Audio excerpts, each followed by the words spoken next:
Bismillahirrahmanirrahim. Assalamualaikum warahmatullahi wabarakatuh. Jemaah fillah, dimanapun Anda berada, rahimani wa rahimakumullah. Kembali lagi dalam rangka mengutip hikmah dan realitas dari pembahasan kitab suci Al-Quran. Yang insya Allah sekarang ada di surah Al-Asr. Sebelum kita mulai pembahasan, kita baca dulu bersama-sama. A'udzu billahi minasy syaithanir rajim. Bismillahirrahmanirrahim.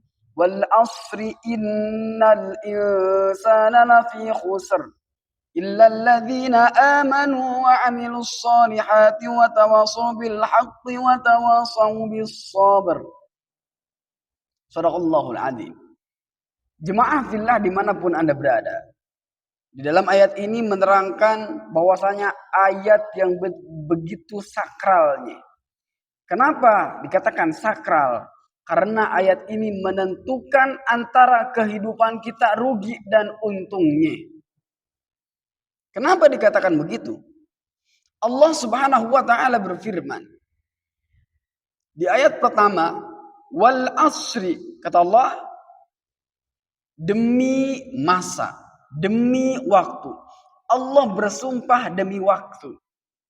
Innal insana lafi khusr, kata Allah, sesungguhnya manusia ada di dalam pada kerugian yang nyata. Jadi kita disumpahin sama Allah, demi waktu manusia itu benar-benar ada di dalam kerugian yang nyata. Kenapa dikatakan rugi? Karena manusia yang tidak bisa mengatur waktunya. Begitu. Dilanjutkan ke ayat 3. Illalladzina amanu wa 'amilus shalihati wa tawashaw bil haqqi wa tawashaw bis sabr. Kecuali orang-orang yang beriman kepada Allah. Kecuali orang-orang yang beriman kepada Allah wa 'amilus shalihat, dan mengerjakan daripada kebaikan yang diridhoi dan dicintai Allah Subhanahu wa taala. Wa tawashaw bil haqq, mereka menyampaikan daripada kebenaran. Wa tawashaw bis sabr, dan saling mengingatkan dalam kesabaran. Jemaah fillah, dimanapun Anda berada, rahimani wa rahimakumullah. Di dalam ayat ini bisa kita petik satu hikmah yang benar-benar berpengaruh bagi kehidupan kita. Apakah itu? Jadi di sini Allah di ayat 1 mengatakan bahwasanya Allah bersumpah demi waktu. Seluruh manusia itu ada dalam titik tumpu rugi. Dikatakan manusia itu benar-benar rugi. Allah melanjutkan, terkecuali orang-orang yang beriman kepada Allah. Maka dari itu, pertingkatlah rasa iman kita kepada Allah. Beriman kepada Allah. Cintailah Allah, maka Allah akan mencintai kita. Wa 'amilus shalihat, dan mengerjakan daripada amal-amal kebaikan. Makanya yang kita bahas dari materi sebelum-sebelumnya di dalam surah Al-Qari'ah, faman ya'mal mithqala dzarratin khairan yarah. Ada bahwasanya dikatakan, barang siapa orang yang mengerjakan kebaikan, maka itu timbangannya berat.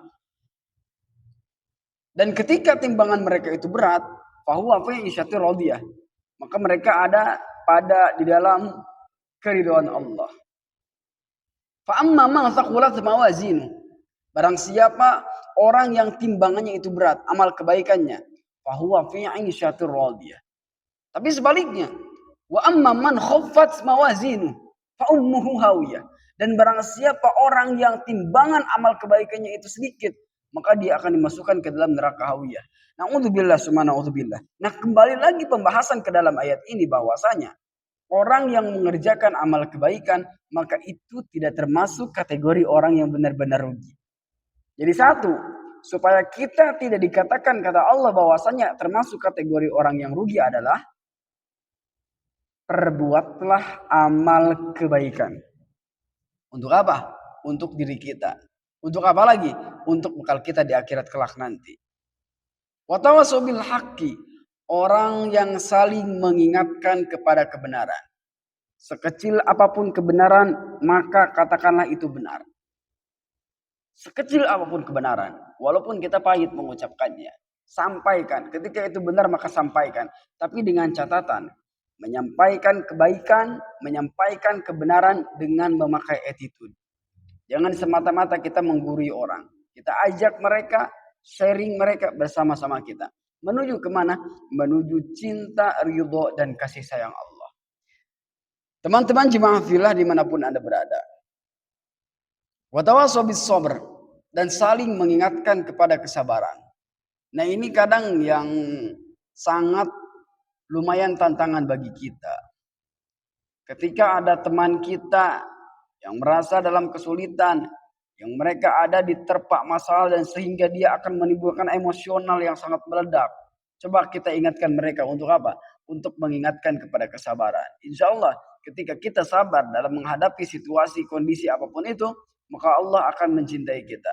Innallaha ma'as sabirin. Allah itu bersama orang-orang yang sabar.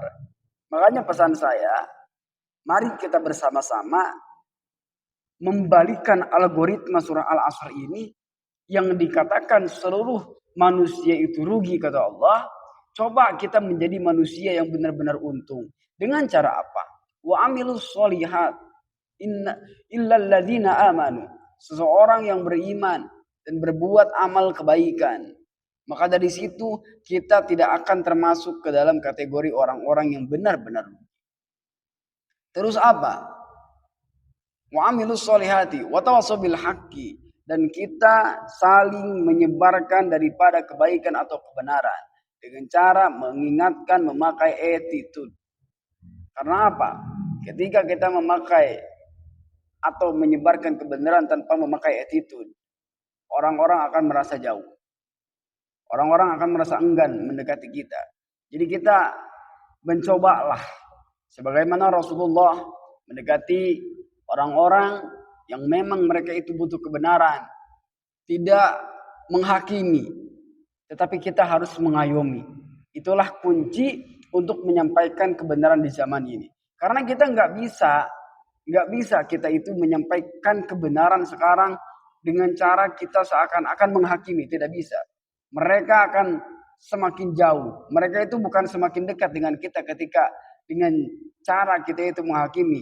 Malah mereka itu akan semakin jauh. Maka dari itu pesan saya, ketika kita melaksanakan watawasau bil haqqi daripada menyebarkan kebenaran, denganlah attitude, jangan menggurui, jangan menghakimi. Kita maju bersama-sama menuju cinta dan ridhonya Allah Subhanahu wa taala. Yang terakhir, watawasau bis sabr, saling mengingatkan kepada kesabaran. Sabar dalam ujian kemaksiatan. Sabar dalam menghadapi masalah kehidupan. Sabar dalam menghadapi cobaan-cobaan yang dari teman-teman kita atau apapun itu. Sabar dalam ketika kita difitnah dan sebagainya apapun itu. Yang intinya saya akan mengulang lagi pembahasan tadi bahwasanya manusia kata Allah ada pada dalam kerugian. Akan tetapi hal itu bisa kita balikan algoritma tersebut. Kita tidak akan menjadi manusia rugi ketika kita melaksanakan yang Allah katakan di ayat 3 dan seterusnya. Menjadi manusia yang beriman. Orang yang beriman kepada Allah. Yang kedua, orang yang menyebarkan kebenaran dengan memakai attitude. Tanpa menghakimi, tanpa menggurui, dengan cara mengayomi. Yang ketiga, watawasau bis sabr, saling mengingatkan kepada kesabaran. Teman-teman jemaah fillah dimanapun Anda berada, mari kita semua bersama-sama menggapai cinta Allah. Sebanyak apapun dosa kita, seburuk apapun diri kita, Allah pasti akan mengampuni dosa kita. La taqnatu min rahmatillah. Jadi teman-teman hijrah yang lagi posisi sekarang lagi hijrah, mari kita hijrah bersama-sama bersama saya. Untuk apa? Menggapai cinta dan ridhonya Allah. Kita simpel, tidak perlu kita harus begini begitu. Yang penting kita melaksanakan apa yang Allah perintahkan. Minimal sholat dulu. Kenapa saya menegaskan kita harus melaksanakan sholat? Karena sholat itu adalah salah satu identitas wujud penghambaan kita kepada Allah Subhanahu wa taala. Semoga bermanfaat. Mohon maaf apabila ada kesalahan yang tidak pantas diucapkan. Hadanallahu wa iyyakum ajmain. Like, komen, share, dan subscribe apabila video ini selalu bermanfaat bagi teman-teman semua. Terima kasih. Sampai jumpa kembali di waktu yang sama insya Allah. Assalamualaikum warahmatullahi wabarakatuh.